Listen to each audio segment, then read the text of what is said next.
I'm Zach, and this is Princess Roy House, looking very lovely today, just like usual, doing Princess Wave. You do too. Bow down respect. And of course, Coco, come here. Get over here. She was just here and ran Come, away. Come on, Coco. Oh, she's coming back. She's coming back. That's what happens when you're live. She's on my shoulder. The shoulder, Coco. Like a shoulder parrot. Okay. Stay, Coco. Stay. She doesn't like that. Nope, she doesn't like that. All right, guys. So we have a cool show for you today. We got brand new comic day. It is Wednesday. Princess went down to the store and picked up our books for us. Thank you, Princess. Tonight was a little bit bigger load than normal. Princess picked up some DC books, which will be some interesting stuff. And as our thumbnail shows, we have come across the road to Spider-Man in 2024. This great year. We all three took the time and read this actually very long comic book before the show. And we are going to give you guys a play-by-play of what's going to be coming down the pipeline for Spider-Man. And not just Spider-Man, right? We'll get into that. It's a lot. It's a lot. All the Spider-Men. All the men. And women. And dogs. And all the other good stuff. But before we get into any of that, Zach has he bought a new thing, and it allows him to increase the size of smaller things, which he's pretty happy about. Wait, what? I didn't buy any extends, but I did buy a 5-hour energy. And you know what? I can't just drink those little bottles, guys. I can't drink a little bottle. I had to get a can of 5 hours. No, you made it bigger. I made it bigger. Yeah, see? That's what I'm talking about. He used the increaser rate. It sounded like you were talking about extends, and I'm not going to be drinking that. No. Wait, I'm not going to be drinking that at all. No, I was talking about they took the little 5 hour and then you made it big. Honey, I blew up the kids. Or the 5 hour energy. And this is a tropical blend. I've never seen that before, so. I have a place that every single day they get new stuff. I don't know how they do it. I don't know. That is a crazy one. Every time I go in there, there's brand new. I'm like, I love it. Ooh, is it decent? It literally said really on there like they just took the 5 hour and they added it to a seltzer water and that was it. Oh. So I'm like, okay, I can't go wrong. I mean, I don't think 5 hours is really good tasting, but it's not really bad tasting at the same time. Let me say hi to all of our friends here who come out to hang out with us every Wednesday. We love all you guys. Milt, first to the show. How's it going, brother? Ooh, hopefully you're enjoying our Russell Wilson in training. I'm still a little sad about that. But he's going to a good home. I'm sure Milt will take care of my Russell. Oh, Captain, my captain in the house. Flexing as always. Shadow 4T. Love me some Shadow 4T. How's it going? Jeffrey Brush. That's hello, Gainers. How's it going? Zero in the house. Woo. I know we haven't. Zach and I have not been on Whatnot as much as usual, so it's really cool to see all our also Whatnot friends here as well. Or do both. Thomas Caps in the house saying Gainers. Get those Gainsters. Woo! Yeah, Milt says expensive Spider-Man book this week. It was. Princess reminded us that it was. I think kind of for a good reason though. Yeah. You got your page. I think you maybe got your page. Kenneth Bird in the house saying good night to everybody. Oh, it's night. Wait. Oh. Is here tonight. Oh, tonight. Gotcha. I was like, don't say night already, Kenneth. I want to hang out with you. Steve Sayer in the house. Hey, how's Steve. it going? Princess got kind of jeans on, right? Camo jeans. Paul Stager, how's it going, Paul? Love you, our neighbor and friend. Man, I wish I got to see you at Comic-Con. I know Princess did. She got to see you on one of the days. Me and Zach were just everywhere, running around like crazy. All right. So let's get into new comic book day. Let's see what we got going on, and then we'll give you guys the roadmap to all things Spider-Man, and see how that goes. We'll see how this roadmap thing goes. It's gonna be a different kind of review. Anyway, let's kick it off. Let's have some fun. We got Night Thrasher issue number 2. You dare say? I was like, oh my goodness. Yeah. So funny story. Night Thrasher 1 came out recently, and it was supposed to be like this 90s nostalgia thing. So I got issue 1. I was just like, whatever. I'll read it, and I'm not gonna get issue 2. And I'm literally reading it Sunday night, and I was loving it, and I'm like, okay, I jumped on the app real quick and was able to pre-order issue 2, and it's a cool little story. To be completely honest with you, I haven't read that much Night Thrasher in the past. I did read a little bit of New Warriors, but it is what it is. I didn't realize he was a younger, not kid, but much younger person, and he had died at one point. So in this story, he's an older guy, and he's also very wealthy. I think he's like the owner of a big company, and he's kind of like come back, and everyone's sort of like, oh, he's returned and whatever. But he has like I thought Silhouette was his sister, which is like the half Cambodian girl. Yeah. I'm not sure. In the way the story was, they didn't quite act like they were brother and sister, but she's definitely back in this story, and she has some really cool powers. She can like teleport and stuff. I didn't really realize that. Oh. And they're kind of like alluding that they're back in their area or where they lived, and some people are rustling up the kids and creating gangs. So Night Thrasher puts on his armor, and he's like gonna go figure out who's leading these gangs. I want to say gangs and these attacks. And surprise, surprise, who shows up to be the leader? It's Rage. So if you guys don't know Rage, he was also a member of the New Warriors, and I believe Rage was actually like a little kid. Like he was like I think he was like 12 or 13 years old, but he was in a man's body, like this giant hulking guy's body. I could be wrong on that. I just in my memory, if I remember it. But so that was kind of like the big reveal at the end of the story. I'm talking about Night Thrasher a lot. I don't know why, but it was good. It was a solid read, and I wanted to see where it went, so I picked up issue 2. So cool. It is cool. Oh, Steve said he got Cobra Commander 3, nice, and he got Justice League versus Godzilla, issue 6, Batman 89, and World's Finest 25. I've heard World's Finest is like the best book DC has right now. So it's everyone I've talked to says it's their best book, better than any of their regular Batman books. So maybe check it out. I've thought about it, maybe jumping in on that train because everyone's saying it's ridiculously good, but we'll see. We'll have to see.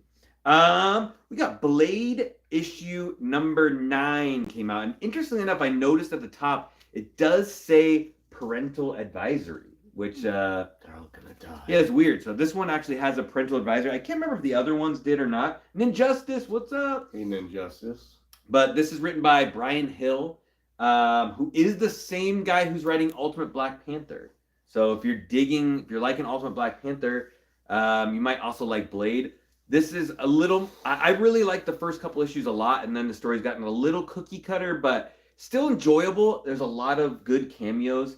He basically released that Adana character by accident, and then she tricked him into retrieving a whole bunch of different items for her. It's like the Lucifer sword, Lightbringer, and other things. And now he went and fought her, got his butt whooped, and he realized he didn't have enough power to beat her. So he's basically been training. So he meets up with like Doctor Strange to train. He meets up with I think it was Dracula, actual Dracula to train, and then he meets up with recently Satana.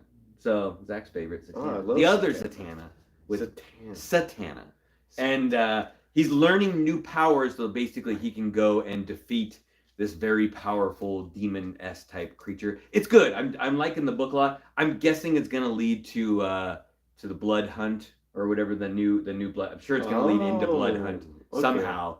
But we'll see how that goes. I'm sticking with it. I'm reading. This is kind of my first Blade story I've ever read all the way through, so it's gonna be cool. It'll be I think a fun read.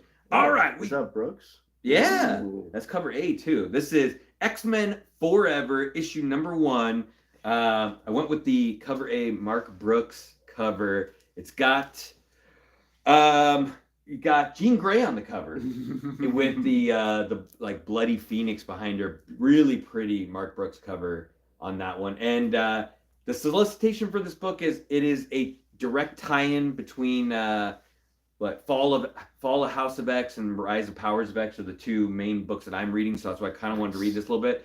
As far as I know, Jean Grey is dead. I'm pretty sure she's dead. I don't think she's alive at this moment, but they did do that really cool book series that came out recently where she was able to like relive all her past memories, and she could like change what was happening in them. So like when she gained the Phoenix power, she could like do something different than what she did when she got it. And a lot of people really like that story. I didn't get a chance to read the whole thing, but I'm guessing this has something to do with that. She kind of learned like a new power where she can like change things. So small. We got Scott in the house. Haven't picked mine up yet, but UPS lost last week's books. My store just got them. Oh, so I have a lot to pick up. Scott, that's the hurt. I hate and love when that happens because then you have to buy the books for the week. But when you don't get, that happens to us a lot. Living in like one end of the coast, especially in the corner, like when snow happens or anything, and our books have to go over the mountains, you know, like sometimes they get delayed a lot. I feel your pain. I feel your pain. All right. I absolutely look how cool that cover is. Oh, that's dope. Right? Humberto Ramos, Spider-Boy issue number 5. Dan Slott writing this one. Basically think this is taking the space of Spider-Man. I don't think Spider-Man is coming out anymore, which is fine with me. That it's just replaced with Spider-Boy. It's an awesome cover. I love Spider-Boy. I keep telling everybody about it. I feel like every time I tell some people about Spider-Boy, they're like, crap, we don't care about that character. Read it. It's cool. There's more stuff going on right now. They've kind of alluded, so nobody knows really where Spider-Boy came from, and he kind of doesn't know because he kind of like showed up after that Web of Life thing got destroyed with the blade that was like stabbing the Spider characters and was removing them from the Web of Life, and then everybody forgot who they were. And when they brought back like Peter and Spider-Woman, who everybody remembers, Spider-Boy came out with that. Well, there's this lady who was like combining kids with animals, and so she has a whole bunch of different like animal kids, and she believes that she may have made Spider-Boy, and that's kind of like maybe where he came from, like his origin story, but she doesn't really quite remember him.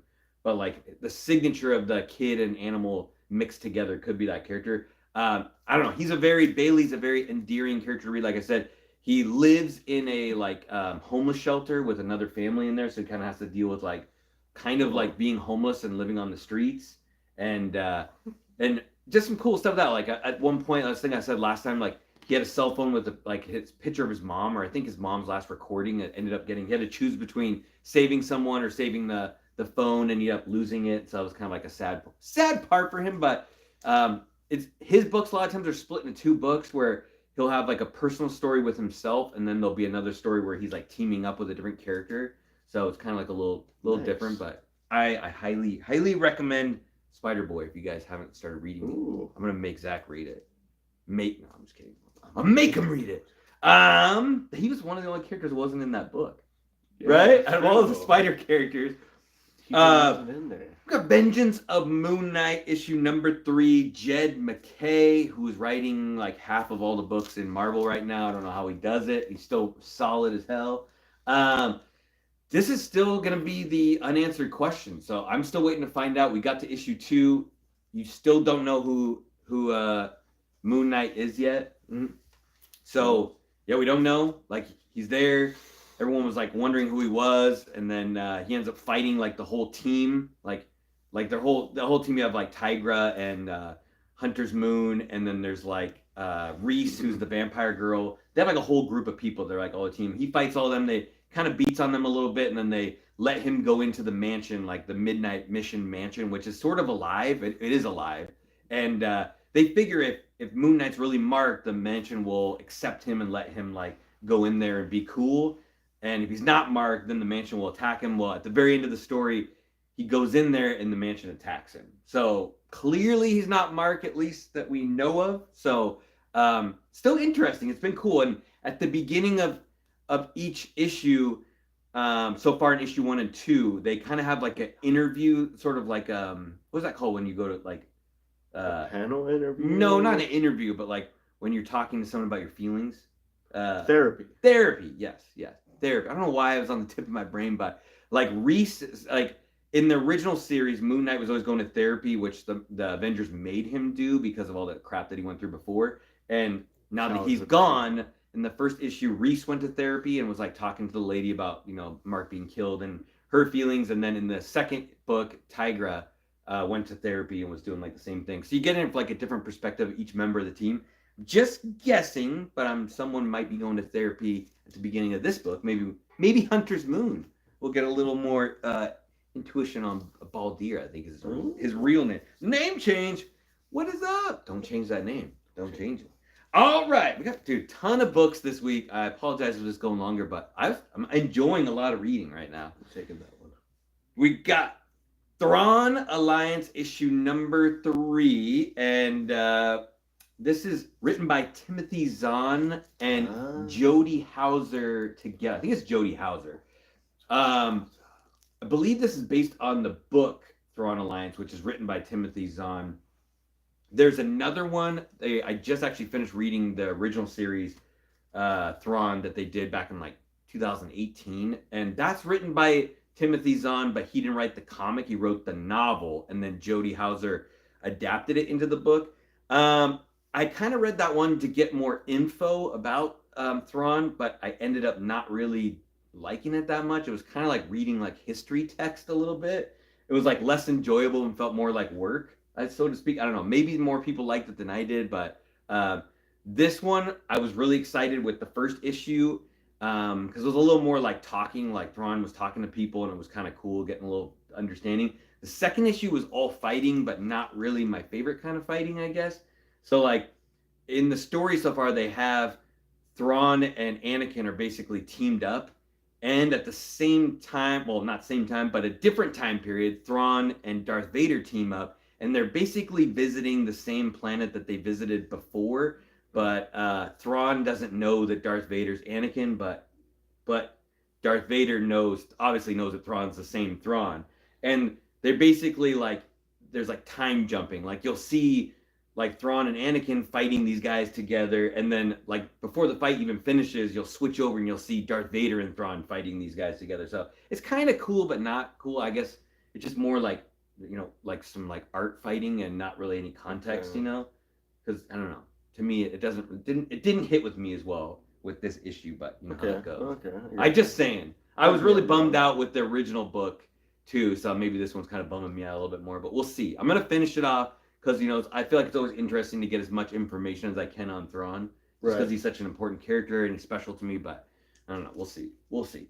The problems with actual book writers transferring over to comic books is that they're very detailed on everything, and then of course they have to do the artwork go around with it with the comic book, so it can be a little bit like almost dry. Yeah, that's especially the first series. It was like Jody was like taking his work from a novel and turning it into a comic, and some of it was like there were interworkings of the Senate, and I'm like, good God, I'm like, this is like like not necessarily not my cup of tea. I like Star Wars a lot, but I don't know about the interworkings of the Republic Senate. It can be very interesting in a book form because you're sitting down or you're just kind of focusing on that for a couple hours. Whereas a comic, you want it, bam. The pictures, minutes, too, 30 minutes, maybe. Anyway, on that note, Star Wars High Republic issue number 5. Star Wars right now is doing, a lot of them are doing, but it's Women's History Month, if you guys didn't know. So salute to all you women out there. The month of March is Women's Month. And I normally don't get the variant covers on this one, but I couldn't pass it up. Star Wars High Republic issue number 5. It's a Betsy Cola Ahsoka cover. And there's a whole bunch of different ones they did with different, like Padme on them and different covers or whatever. That's the best. This is the only one I went with just because I love Ahsoka a lot. Anyway, this story is extremely good right now. We're following, if you're familiar with the storyline, Keeve Trennis, who is at the very beginning of the very first series was like a Padawan that became a Jedi in the very first book. She went through the trials. Her master was a Scree or Skier. Name's hard to pronounce because it's Sskeer, and that was like they kind of go on the whole first series as like master and Padawan together, sort of going on a mission together. Well, he basically gets killed at the end of the series, and or you don't really see his body, but they allude to that he died, which is kind of the reason probably why he came back in this one. Well, in this series so far, you have Keeve Trennis and the two twins, Sarah and Tara, which are both Jedi. And they're interesting on their own. They're kind of cool characters. Well, they were with her in the first series. They're definitely not main characters at all, just kind of like side characters. But they're twins and they're Jedi, which I don't think we've ever seen that before in the Star Wars universe. And they're traveling with her, as well as one of the main villains, Lorna D, who's that Twilight character that's evil. So she's got like the long like skin ponytails or whatever, but with the pointed teeth. And they're looking for, they found that Scree guy was still alive, and I think when they saw him last, he was dying or dead, and he had been cut off from the Force. So they hit him with that thing where like he like loses all the Force. Well, they basically just got to the planet where he was going to be, and I guess we'll find out. This is her old original master, so it's been an interesting story. Mel says sounds confusing. I don't know. I'm sorry. Hey Sharky, how's it going? Anyway, I don't know, it's tying it all together. I'm digging Star Wars High Republic. I like it. This Yeah. third series is really hitting good for me. Bringing it back. In the spot. I feel like this is all going to make a lot of sense once we get a cartoon or show or whatever. They're doing something with High Republic, so a lot of these characters are going to like, once you see them on the big screen, you get to see their like iteration or how they pronounce the names and stuff too. It'll hit you a little bit more, I suppose. Or if you never read it all, then you get to see it for the first time. It'll be even more exciting. Anyway, speaking of Women's History Month, let's continue on with that a little bit. We got Wonder Woman issue number 7, and this is the Tom King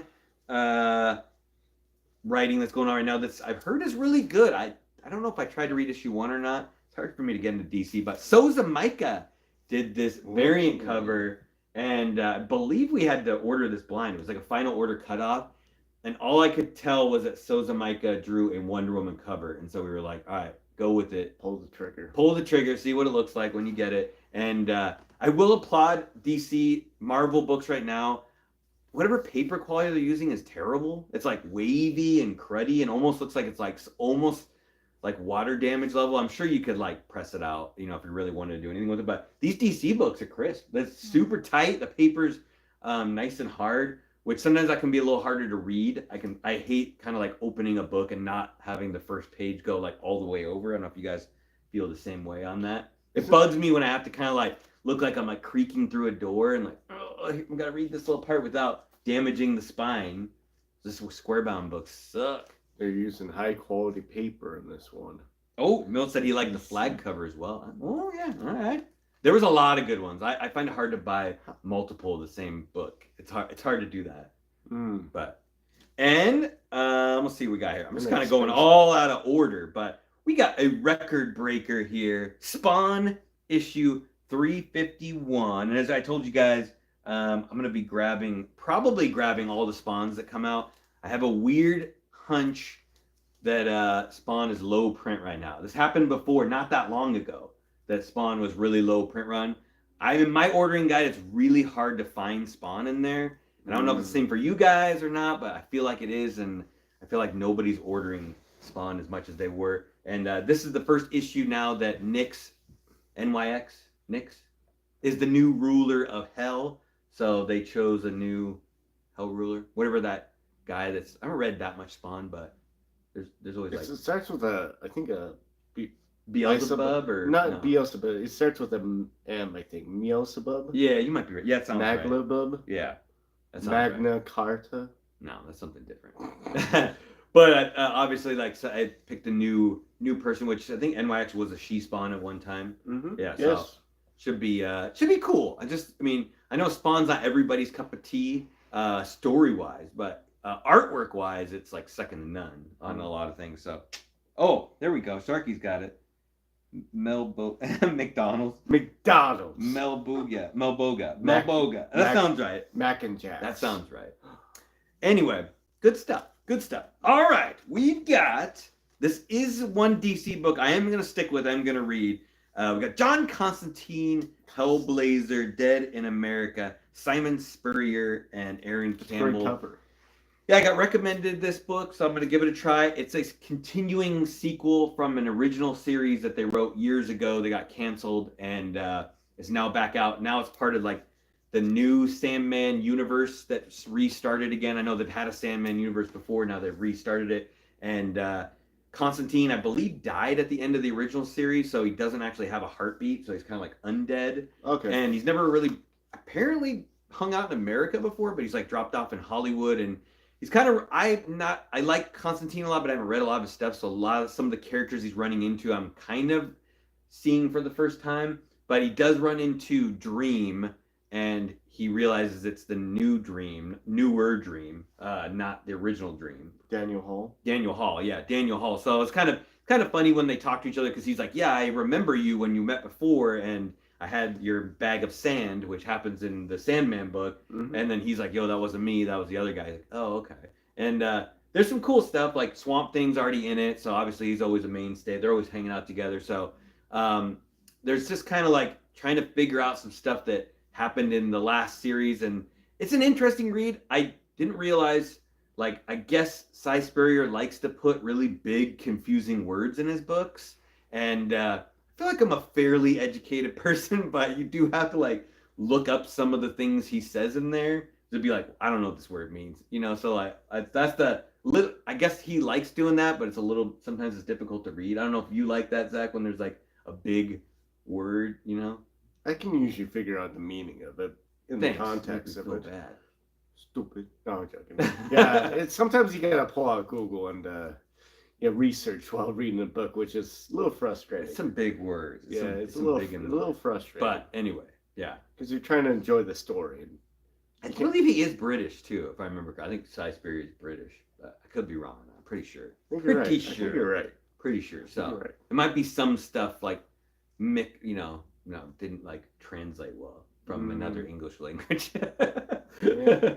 Anyway, we're going to the loo. I'm sticking with it. Like I said, it's hard for me to really dive deep into any DC books, but I'm gonna finish. I'm gonna finish this one. Lou? I'm gonna finish it. Who is he? I don't know. Anyway, back to Women's History Month. I didn't put these all together so we could just keep showcasing women's. But we got Catwoman 63, and I can't believe they're already up to Catwoman 63. So's a Micah cover as well, so she did a whole bunch of them. Ooh, where is the mighty Coco? She's laying on the floor down here. Let's see what Constantine has a tendency to use big words going way back. Oh, okay, thanks, Mel. I'm making sure that wasn't just me, but I'm like, there's some like confusing stuff. I swear some of it's like slang for like British slang too, that I'm like, oh, I gotta, and I gotta like stop and Google what I'm reading. But anyway, Catwoman, cool book, cool cover. I like the Wonder Woman a little bit more than that one. I'm not a huge fan of when Catwoman's got the slick back hair with the goggles. Sometimes she looks cool like that. Sometimes, yeah. I mean, it's not always the case, but it's definitely not my favorite style. I want her hair to be down, or at least see her hair. And Sosa Micah, the faces do a lot resemble her own face. So she definitely must use her face for a lot of the girls. I mean, she can definitely make them look a little different, so you can kind of tell who you're looking at. But they have that, the kind of jawline that she's got going on with her own face. We did get to see her in person, so. And she was wearing a Catwoman outfit when we saw her in person, so it kind of makes me think. She had a whip. She whipped Zach a couple of times. I liked it. So it was interesting. Sounds weird, but I liked it. Speaking of Catwoman, I like this one a lot more than the other one. Yeah. Also Catwoman 63, and nice Rachelin. Anime type cover. And I think they say down there, right? Like at the bottom, it does say like, DC's killing it with putting like variant cover on there. Everyone needs to get on board with that. Right? Man, I want original art from Rachelin. Right? I bet it's expensive. Yeah. Awesome cover though. Princess has one? I didn't know you had an original art. All right, and we got a recommendation from one of y'all out there watching right now, which reminds me, if you guys ever want us to read anything, definitely message the princess, and we will more than likely pick it up and read it, and we can maybe like talk about it. I'll try. Can't give me like a huge list, but I'll maybe like one book at a time. We got Man's Best Friend. Wait, Man's Best. Sorry, I'll keep wanting to say Man's Best Friend. Man's Best.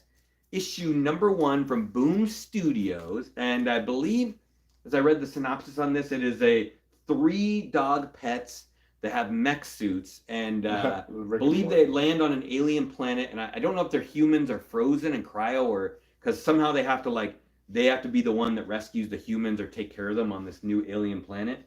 And when this book came out, I did try to order the ash can, and it never came, so I don't know what happened with that, why I didn't get the ash can, but I don't know if it's just me. I don't know if you guys watch Rick and Morty, but doesn't it look like that episode where the pets become sentient and they get mech suits and then they like make the owners like become pets? They look just like them. Even that looks just like Snowball. Mm-hmm. But thank you.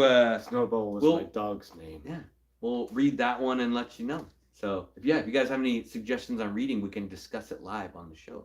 Man's Best. Oh no! What was the dog's original name? Was it Snowball? Snowball, I think. Well, what was the name he changed it to? I don't know. Snowball.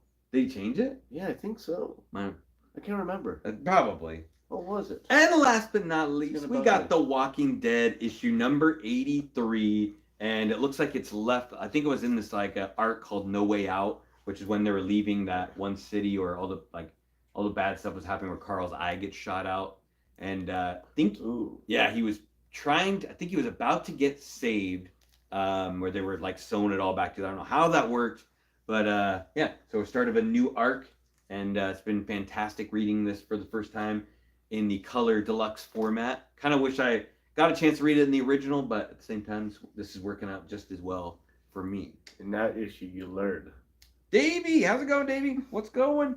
that you can shoot your eye out with a BB gun. Exactly. All right, Shoot guys, your eye that out. is new comic book day this week. Woo! You guys screwed it up, but Coco becomes sentient for making you wear all those bandanas. I know. Oh, Mill 85. Yeah, is that the issue? 85? 80. What did I say? 83? 85. Yeah. Maybe. You're right. Good She- eye. I think she likes the bandanas. I don't know. We'll see. Maybe she doesn't because they randomly fall off. She's a part of a doggy. Oh, thank you, Sharky. We're halfway through the show, guys. Crush the like button real quick. She's part of a doggy barking gang.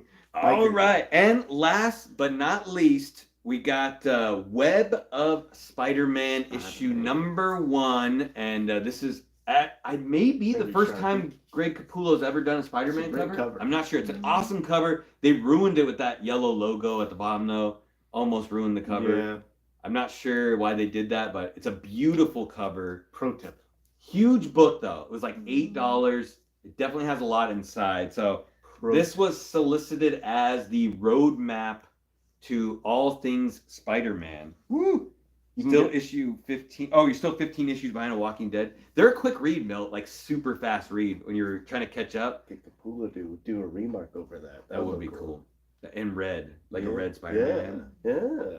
So we took real quick, and it took us a little bit to read. We read through this whole book, and it gives you a floor map of everything that's going to be happening in the Spider-Man universe. Hey, Nigel, how's it going? And I didn't realize there's going to be so many characters. So it's not really like one fluid story. It's a whole bunch of different ones. So Zach read it with, so I'm going to let Zach talk. I will give him a heads up on which story, and then he will give you his honest opinion on that story as we go. And I'll try to say who wrote the story and the pit and that one, but there's a lot, so we'll go through them. So first page is Madam Web kind of giving an example of, hey, there's some stuff going on in the Spiderverse. Let's talk about it. And then the first story is talking about how Spider-Man's breaking up this. I need to read a little bit more about the context of it, so Adam will have I can help you cover it. So anyways, Spider-Man goes in, kind of beats up these criminals, not very friendly, and dumps a crate of guns in the water. And it just shows a really quick battle scene. And White Rabbit's explaining it to her boss, who is the new kingpin of crime in New York, I believe. Yeah. And she's saying that basically what it looks like is we're working with Spider-Man, or that's what he's making it look like. So the other criminal organizations or other people won't buy product from this kingpin. And that's a big problem because he wants to move product. He wants to make money. So now they have to decide what we're going to do about it. And he's saying, by the end, when I'm done, there won't be a Spider-Man. Yeah. And this is the opening one. So this is the roadmap, what's going to happen with Zeb Wells and John Romita Jr.'s Amazing Spider-Man. This is pretty much as crappy as it's been. And the reason why Zach keeps saying the new Kingpin and probably not the real guy's name is because Tombstone doesn't look anything like Tombstone. That's Tombstone. John Romita Jr. like butchers the way they look. It's drawn just as bad as it normally looks. White Rabbit kind of looks hot. Yeah, White Rabbit looks okay. And this is basically the end of Gang War that wraps up where Tombstone double crosses everybody, including his own daughter, and wins basically the whole gang war and becomes the new Kingpin.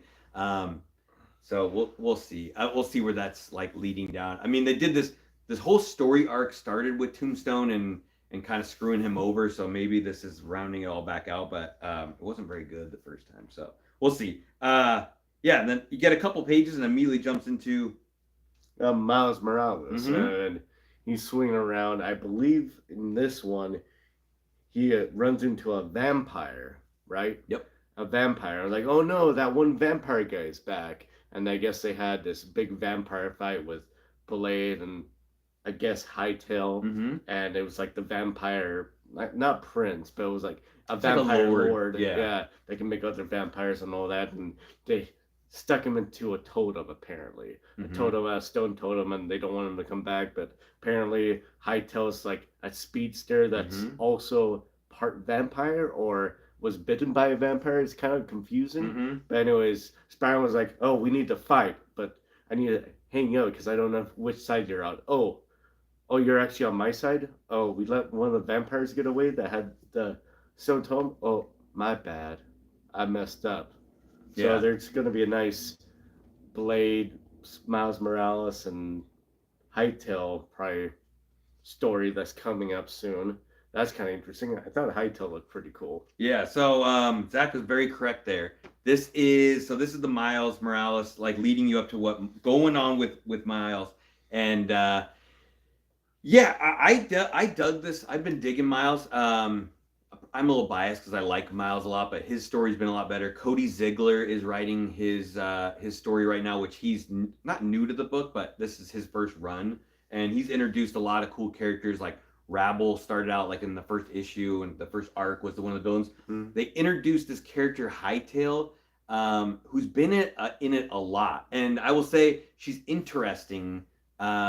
She's like a Hispanic character, so she always is speaking in Spanish, so they're translating what she's saying back and forth. She's never ever really speaking in English. We can understand it because they're translating it for us, but also Miles can speak Spanish as well, so he can understand what she's saying, which is cool. Yeah, and like Zach said, she did go on a mission with them. She's always been kind of a villain. She's never actually been a hero, so she's always on the bad guys team, but she never like kills anybody or isn't like all the way bad. I guess you would say. And when they are battling that vampire lord with Blade, she does get bit, turns her into a vampire, and then once they defeat him, she goes back to being like human, and it's kind of cool. She's basically like Quicksilver, just run around super fast.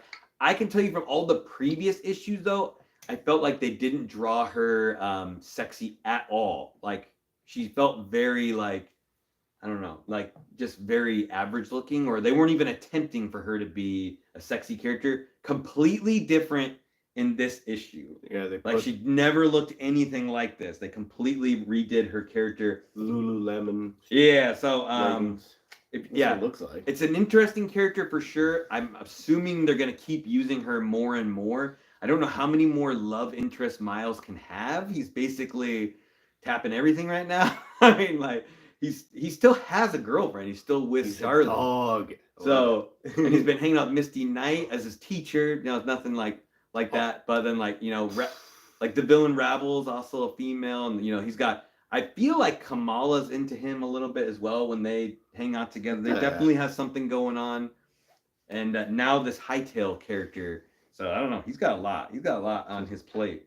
He's gonna be a busy boy, but definitely leading towards the Blood Hunt. I'm assuming Miles is gonna be really important in the Blood Hunt when that series comes out as well, which will be cool. Him and Blade together were super fun with Blade's daughter, Bloodline. Yeah.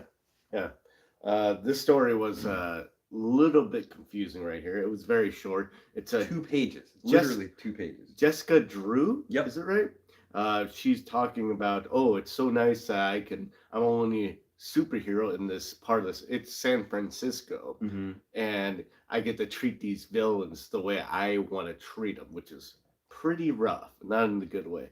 I mean, she's fighting a Hydra agent. Hey, you can't die. It rips. I don't know. Cyanide tooth. Yeah, tears out a cyanide tooth before you can bite it. Honestly, I don't even know if that was a Hydra agent. She almost seemed like she assumed it was. That'd be cool. She's just ripping out people's teeth. Give me that. I'm not gonna die. Give me that back. It's always that what she knew exactly which tooth it was. So that's a little bit. I guess it's always this tooth right here. Never this tooth, just this tooth.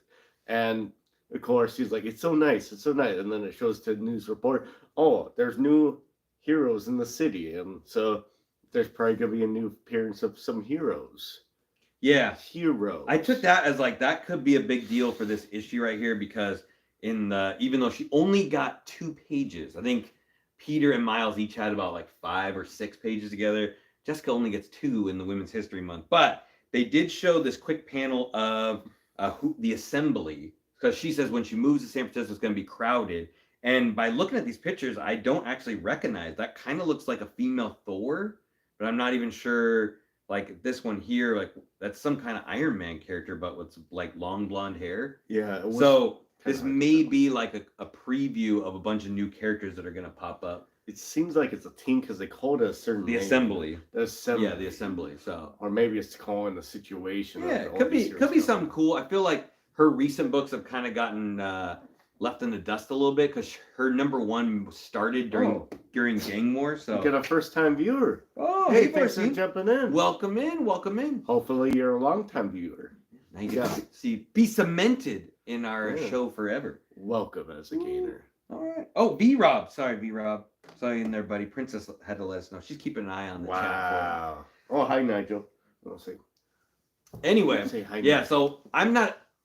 Have not read a lot of the newer Spider-Man. I've jumped in here and there to read some of the books, and I like the character a lot, but probably not going to go anywhere reading. I'm not going to jump into reading that. All right, next Zach. All right, so jumps in with the Golden Goblin in the next story fighting the, I don't know, the Cyanide Goblin. I can't remember what its name was, but it's part of the, not the Sinister Six, but the something Insidious Six. Insidious Six, Yeah. which is I think like the demon Hey, Baki. version, like the whole demonized group that they, I guess they put them all in limbo, and this was the last one. So the Golden Goblin is Norman Osborn. Mm-hmm. Instead of being the Green Goblin, he's the Gold Goblin. Mm-hmm. He's still Goblin mode, so that's good. Golden Goblin. And I guess he's going after all the goblins or the demonized versions that, you know, that were in not hell but limbo. And Madame Pryor is running limbo, of course. Mm-hmm. And she's saying, like, hey, it's not supposed to be a prison. But anyways, I'm jumping ahead too much. So he's basically working for her. So he captures this Insidious Goblin, whatever his name is, brings it to her, drops off for Havoc, because Havoc and Madame Pryor, the Goblin Queen, are having this kind of like a relationship, I guess. And yeah, Norman Osborn is kind of rude, you know, but he flies off, no big deal. And yeah, she doesn't want to be a warden of hell. She wants to be the ruler, so she's not. She wants to make some moves. It seems like. Yeah. Yeah, this looks like it's this is gonna be part of Amazing Spider-Man as well, but it's reason it looks a lot better is because Ed McGuinness drew this one. So if you're looking at it, looks a lot better. Still written by Zeb Wells, so regular same writer for Amazing Spider-Man. But this one will be Ed McGuinness drawing. And I think the main important thing of this is Captain. Gold Goblin had his own like 5 or 6 issue series. I think a lot of people thought it was going to be stupid, but I think overall the community really liked the book, the Gold Goblin book. I don't know, it was really well written, and Norman's a very interesting character as a hero. And like right now, he's like Peter works for his company, Oscorp, and they're like kind of friends, sort of. Whatever. I mean, they've definitely like saved each other's lives recently, and they go into battle together as partners sometimes, which is weird, but it's also kind of interesting when you read it. And the big deal is right here when the Insidious Goblin, or whatever they call him, he's kind of like that other version Goblin from the, like Zach was saying, from Limbo. And he's like, you know, this is what you used to be, a shadow version of yourself. Like, you're not crazy anymore. And then like Norman gets really close to his face, and like basically you can see his real face underneath, and it's back to like the Goblin face. Mm-hmm. So, which is kind of crazy. You know what I mean? Like, there's that always, whenever you see Norman as Gold Goblin, there's always this underlining thing where like he could come back at any time, which I'm sure he's going to be. So it's interesting how that's going to play out. Yeah. And next up, sorry, hopefully you guys are enjoying this roadmap. We're laying it all out for you, but this is everything I know. I didn't realize it was going to be this many, but this is everything that's going to be going down with all the Spider characters in 2024. All right, Zach. So this was kind of interesting. I actually liked the story the most, but hardly anything happens in it. It shows one shot TVA in this, and they're monitoring a certain Gwen Stacy from Earth 65, aka Spider-Gwen or Ghost Spider or Radioactive Spider Gwen. Yeah, she has a couple of different names, mostly the same costume. and just showing her like live her life, except for right at the end of it. Oh, of course, the TV was like, hey, why are we watching this? We're supposed to be watching everybody. There's not just one Gwen Stacy, so there's a lot. It's like, oh, we have our reasons. We just didn't tell you about it till now. It's like, oh, okay. And then it kind of leaves like a little mystery of it. And then right at the end of the panel, it shows Spider Gwen go like, like a Spidey sense, but like more interesting. Like it's a little bit more like, oh, something big is happening. And then end scene. And then that happened. Oh yeah. Forgot about that part. But yeah, this was a more interesting one. I personally, like I've said, I think before, I'm not a huge fan of reading anything with Spider Gwen in it. I just don't find her that interesting. Earth 65 is super boring to me whenever she's doing something there. But I think recently in comics, she's now officially going to be living in Earth 616 or something like that. So she's coming over to our universe. So maybe she'll be a little bit cooler there. But I know this awful lot of stories. A lot of stories. But yes, it's kind of hard to follow because she's kind of living this really quick life, and then you hear like talking in the background. And I'm like, who's talking? Like this doesn't match with what's going on in the story. And like Zach said, you get to see after you turn the panel, you get to see that the TVA are there watching her, and then they use the characters from obviously the TV show from Loki. So you get like Ouroboros and who's the other guy's name? It's Ouroboros and what? Oh crap! It says it right over here. The Mobius. Yeah, Mobius, yeah. And they're talking, and so basically they're somehow going to use her with the Time Variance Authority. So, and then she gets kind of sucked into this portal, or Peter Parker, like a Peter Parker type person is like, hey, come with me through this like time portal. And it's clearly one of the time doors from the TV show. So, and then they're introducing that Spider-Gwen is back with her brand new comic book, which is going to be called Ghost Spider again, which I think she had a comic called Ghost Spider at one time. At least one or This two. one will be written by Stephanie Phillips, so, take it how it is. Take it how it is. And, oh, thank you, Mo. Yeah, smash the like button. Thank you. All right, Zach. I think this finishes up what Zach was talking about. I don't know, for some reason they switch back to, they switch back because this is going to be the Chasm story. Oh, my bad. I jumped ahead a little. No worries. You can go ahead. Yeah, so Madame Pryor's not very happy, with her situation. She's going to change it. And then, and then they jump to the prison cell. And, these monster guards are watching everything. And suddenly there's a burst of energy. And like, oh, what's that? Very investigate. Goes in and there's Chasm. Like, hey, I've been messing around with my electricity powers. And like, guess what? I'm able to get out of here now. So he gets out. Yeah. And then Madame Pryor's like, just like I planned it. Or almost like she said that. Because, they were fighting for memories. She won. He lost his memories. And now he's like trying to find his memories again or something like that. Yeah. So if you guys didn't know, like, Chasm is Ben Reilly, everyone's favorite clone. I feel like at this point, most people like Ben Reilly a lot. I know, like, definitely the older readers are like, I hate that clone forever. I hope he's dead. I don't know if I really care for the Chasm iteration of him, as well as I just want my old Scarlet Spider back. But, like Zach was saying, they did that whole dark web series, which I think most people didn't like. But he teamed up with Madeline Pryor, the Goblin Queen, to retrieve memories. And she got her memories back. He did not. And he ended up losing more, or I think he ended up kind of losing more of his memories than he did before. But basically, the Beyond Corporation like sucked out his memories of like Uncle Ben and some stuff like that. So everything that made him know about great power and great responsibility, which is what would turn him into a hero as having the power. So that's why he's kind of like acting like a douche. But he also wants to get his memories back, so he wants it back. And like Zach said, Madeline Pryor's like, I just don't want to be your captor anymore because I got my stuff, you didn't get yours, so Oh, Milt says Dark Web is okay. All right. Anyway, this one will be drawn by Greg Land. So if you like Greg Land, he's drawing the interiors on this book, and it's going to be written by Steve Fox. So Chasm is officially getting his own book. Don't think that has happened yet so far, like a Chasm title. Anyway. Yeah, the next page, I thought they were going with the Archie theme, almost. It felt kind of like Archie-ish, but without the ladies. But they're back at the coffee station, right?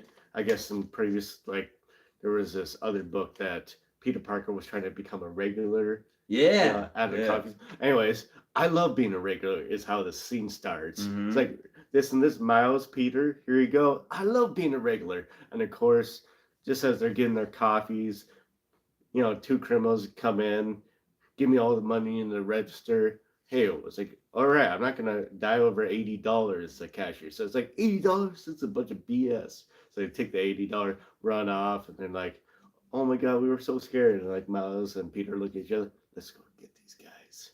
And then of course stringing them up. Didn't think their coffee was gonna be warm when they got back. Apparently it was still warm, so they did it pretty quickly. And I think the people ended up staying up there a good amount of time. Yeah. I think that's. Yeah, There was some guy in he had a cane or a walking cane and black glasses, and it's like, I got plans for these two. I didn't know where that was going with that. I don't know what they were. Yeah, this leads into the Spider-Men, which is going on right now. I've read issue 1. I absolutely loved it. It's probably like one of the best things I've read this entire year. If you guys haven't read the Spider-Men, it's basically a crossover book where it's going to be like Peter and Miles together going on adventures. It's written by Greg Weisman, who's the creator of Gargoyles. The banter in it is ridiculously funny. It's awesome. Like Zach said, there's this whole long, like 2 pages of like Peter trying to become a regular at this coffee shop, and it's super funny. It's kind of goofy, but it's really funny at the same time. I thought it was funny enough that I went and explained it to Zach later after I read it. And they kind of like meeting girls and goofing around, and like it's just the way they talk to each other is really, really well written. So highly recommend this book as well. And they must have liked the coffee thing because they put it in this book too. So leading up to it. So hopefully that'll be really cool and lighthearted to get that one. Yeah, the only person I could think that could be is the guy that trained Daredevil. So I'm thinking maybe Stick? Yeah, Stick. So that's what I'm kind of thinking that person is. So I think It's hard that to might tell from tie the in. drawing. It could just be Daredevil. It's definitely a blind guy. Yeah, that could Yeah. tie in with Daredevil showing up, regardless. Either way. All right. I didn't like this one. No. Is that Chasm or No, that's Kane. Kane? Yeah. Yeah, it shows Kane in there. His costume's a lot better than he used to be. He's had that for a while. He's had Um, that one for a while. I had to speed read this one. It was kind of confusing. Oh, okay. So I don't remember this one. this very well. one is going to be Kane, and actually going to call the book Kane, and it's going to be same Steve Fox, Greg Land, so same people that are writing Chasm. As you guys know, Kane's a pretty old character as well. Came out almost the same time as Ben Reilly, if not the exact same time, and depending on if you want to count that older one, but he had that weird spider degeneration where he was like slowly dying because he was the crappy version of the clone. Well, Yeah. he's lived a long, cool life up to this point. Like, became Scarlet Spider at a certain point, which is technically what he is now with that new costume. He became a giant spider and killed a bunch of the inheritors and done some cool stuff. He's basically like Spider-Man, but way more grittier. Like when he captures someone, he kills them instead of like taking them into the cops, which is cool. I really dig his spider costume a lot. His face looks a little weird because he's got a lot weird degeneration going on. But this one took like a super hard right at the end, and because he's like hunting down some villains in the sewers, and then at the very end you find out that the villain's gonna be Druig for some reason. That's why. Who is the eternal villain? So he's like, oh, Druig's gonna be. So in the Kane book, he's gonna be fighting against Druig. So this could be cool, could be not. He did mention that he's also looking for Chasm, so I'm sure the books are probably going to cross over almost completely since they're drawn and written by the same 2 people. So keep an eye out for that. Could be something. They were in the sewers, so why didn't they just have the Morlocks be the villains? I don't know. That would have. But then they'd be mutants. I don't know who these guys are. They're a bunch of like sludge dudes. Yeah. All right. Oh yeah, so this is the last story. This is Spider-Man 2099. It's swinging through, and then he's talking to Madam Web, and he's talking about an interaction that I think he eventually had with, another Green Goblin. Yep. That's Yep, right. a surprise Green Goblin. And they were fighting and like, oh, we just did a voice analysis, so you won't realize who this is. Like, oh, this oh, really? It's like, yeah, really. Big surprise. It was Gwen Stacy, Green Goblin, and she was like, hey, and she whooped these two characters' butts pretty well. It was Arcana or I don't know, it might have been Madam Web, but it was Arcana basically, and Spider-Man 2099. And it's like, hey, this one person's gonna be so tough. The other people in the group, because she mentions like there's other people coming for you, and you're probably not gonna survive. Is what they won't say. survive. Yeah. So this is leading directly into Edge of Spider-Verse. So we got to see Spider-Man 2099 at the end of that one, where he meets up with Madam Web and tells him he needs to put together Spider Society, which I think will be important. They also use that term in the movie Across the Spider-Verse. They use that term Spider Society, which I've never heard that before. So obviously they're making it canon in the book now. And right at the end of that story, when he's thinking about creating his team, he gets sucked into this portal. And it looks like he has been sucked in by the Sinister Six. You can see a octopus arm, and then there's a character that kind of looks like Kraven with the big like fur shoulders and stuff like that. This is where it gets strange, is when he's fighting the Green Goblin, like Zach said, that he's like, oh, it's a woman. And I'm like, yeah, it's a woman. Then obviously, like Zach said, they do the voice recognition. It turns out to be Gwen Stacy, which is super weird. Mm. And I'm wondering if when they did that whole Gwen Stacy villain book, where they had all the Gwen Stacys like crisscross with all the Spider-Man villains, if that's who these characters are. Like, where they had like the different versions. They did her like the Gwenverse heroes, and they did the Gwenverse villains. Ooh. Hey, Dr. Von Hoop, welcome in. Just wrapping up our segment on the road of Spider-Man, and I'm guessing they're going to use them. So this is directly leading into the Spiderverse event, which already started. We've already had Spiderverse issue 1. But this for some reason says it'll continue in Spiderverse issue 4, and we've never even gotten issue 2 or 3. So they're jumping way ahead. Anyways, Aranya saves his butt at the end, and which is one of Zach's favorite characters. They're back to the old costume on Aranya, which I like. She's kind of been Madam Web's kind of like always jumping around universes with her and helping out. Same with like Spider-Man 29. So it makes sense them coming together. But yeah, that's going to be a whole bunch of artists, whole bunch of writers going in on that one. Nice. So yeah, surprisingly enough, we didn't get anything for Spider-Boy in this. No road to Spider-Boy. That's giving me love. But yeah, we'll see. Like, were you excited about any of them, Zach? I thought the TVA was an interesting tie-in. Of course, I didn't remember the second half of it, so it couldn't have been that interesting. I just like everything like TVA because it gives so many options, and of course, the TVA and the Spiderverse are gonna have some interactions because they're all multiversal kind of connections, different altered timelines. Yeah. So, I mean, they have to connect somehow, so that will be pretty nice to read something like that. Maybe we'll see Loki here and there. Yeah, it's gonna be something cool. Like it might be something opposite. So far, all the Spider-Verse has been like a whole bunch of different spider characters from different multiverses, and instead they're kind of pulling a lot of the characters from the same universe to fight against a Gwen that's multiversal. That's what I'm thinking. It's gonna be like the opposite. The villain will be multiversal instead of the heroes. I don't know. We'll see. It's some good stuff as always. Like the Amazing Spider-Man run looks pretty bad, which I feel like everyone's in agreement that it's been not as good as it should be. But that's that's neither here nor there. Whole nother story. Oh, Dr. Von Hoot, just want to remind everybody, Milt, our friend Milt, will be on our other friend Only. He's going to be showing it all, revealing it all on Only Slabs. So you definitely want to check that out. That is this Saturday. So check out Milt on Only Slabs. I bet it will blow your mind. Zach's he's worried. Yeah. It'll show everything. Only Slabs is dope. It's cool. Especially, it's kind of like... You gotta have some mystery. It's like porn for us comic nerds. Anyway, just some last minute... We guys have been on for a while. Some last minute announcements. Princess will be on Whatnot this weekend. So come check her out at 5 o'clock? 6 o'clock? 4, 3? I don't know the time. 1, 2, tell me when. Oh, 6. 6 o'clock. Did we say 6? Late. All right. 6 o'clock. Come check out Princess.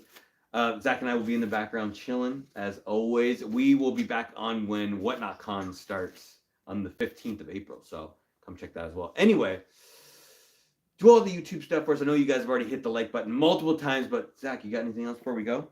Yeah, you gotta share how you do that. Is you have to go to the lab or just your backyard and just grab a bunch of stuff, put together, and you make your own web shooting fluid, and you start swinging through the, I guess, neighborhood, which is we can't. There's no skyscrapers around here. There's no There's some skyscrapers. trees. There's a lot of trees in Northwest. but yeah, there's a lot of trees. But can you swing from trees? Huh? Can you swing them? Princess could. You and me probably can't. Probably We'd can't. probably just hit the top and just bend over. Yeah, I don't think it would work, guys. I don't think it would work. But it'll be fun to try. As long as you don't die. And that's how you get those everlasting gains. Oh, yeah. You keep on living. Oh, yeah. Oh, yeah. Princess, will there be polls? There'll be polls, Mel. There'll be polls. Stripper poles. All right, guys. Until we see you next time, stay safe and remember. Get those gains. Get those Spider-Man games in 2024. If I keep the boys off the pipe. No, joking. Later. It's a good movie.